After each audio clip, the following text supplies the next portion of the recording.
দেখো ভাইয়া এই ম্যাথটা হেভি ডিফিকাল্ট। চলো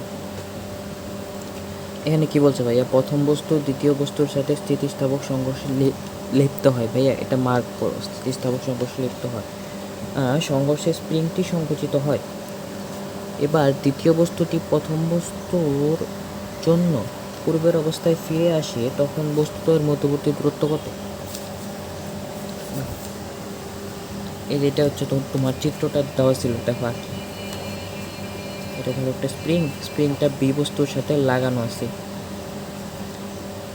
স্প্রিংটা বি বস্তুর সাথে লাগানো আছে, এটার ভর হচ্ছে তোমার 2 কেজি। আর হচ্ছে এ বস্তুটার ভর হচ্ছে তোমার 1 কেজি। আর এ 2 মিটার পার সেকেন্ড বেগে আইসা এর ধাক্কা মারছে, বুঝছো ভাইয়া? যখন ধাক্কা মারবে, দেখো দেখো ধাক্কা যখন মারতেছে, স্প্রিংটা আছে, এটা বি, এটা এ, বুঝছো ভাইয়া? যখন ধাক্কা মারতেছে তখন তখন তার একটা বেগ থাকবে, এটা V1, এটা V2 হয়ে যাবে। সো দেখো ধাক্কা মারার পর স্প্রিংটা দেখো সংকুচিত হয়ে গেল, একটু ফিল করো, স্প্রিংটা যখন সংকুচিত হয়ে গেল, সো এটা এইদিকে চলে যাবে। এবার এটা এইদিকে চলে যাবে, দেখো স্প্রিংটা সংকুচিত হয়েছে না? সো স্প্রিংটা যখন সংকুচিত হয়ে আবার পূর্বের অবস্থায় ফিরে আসবে, এখানে আসবে, মানে এইখান থেকে এইখানে যাবে, তখন তখন এটা এইখান থেকে কত দূরে থাকবে এটাই বের করতে বলছে, বুঝছো? চলো এক্ষেত্রে প্রথমে দেখো এই সংঘর্ষ হওয়ার পরে V1টা বের করবা। V1 আসে হচ্ছে তোমার -2/3।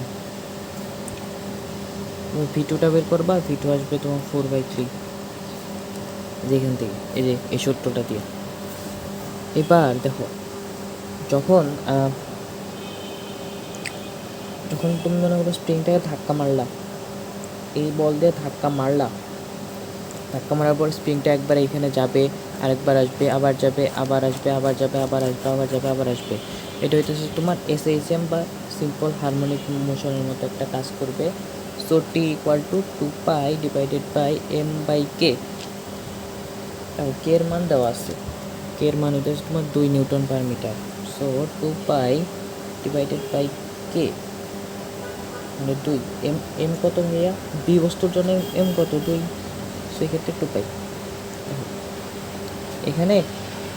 এইখানে কিন্তু বস্তুটা আছে ভাইয়া, মানে সংকুচিত হওয়ার পরে যখন প্রথমবার শিথিল অবস্থায় যাবে, মানে এইখানে যাবে, এটা কি তার পূর্ণ পর্যায়কাল না ভাইয়া?